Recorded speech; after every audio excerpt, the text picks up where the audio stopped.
Hi, ito po ang sublimation machine namin dito sa Transfer It 999. Bali, 3 days po namin siya nagamit. And nakapag-run po kami dito ng 300 pieces na A4. Nandito po ang aming printer head area. Maayos naman po. Nandito naman po ang aming cupping at ang aming wiper na merong 90% good condition. Ganito naman po, tamang pag-head clean. Ganito naman po pag nozzle test.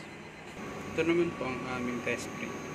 Andito naman po ang aming unused na mga inks. Bali, this week naman po ay nakagamit ako ng isang bottle ng magenta. Andito naman po ang aming ink tank system. Maayos naman po. Andito naman po ang aming waste tank. Ang last disposal po nito ay kahapon. Andito naman po ang stocks namin na media. Andito naman po ang aming fan at ang aming heater. Working naman po sila pareho. Nandito naman po ang aming daily checklist. Bali, this week naman po ay nakagamit kami ng isang sable roll at isang bottle ng magenta. Nandito naman po ang aming production lab. Yun lang po. Thank you.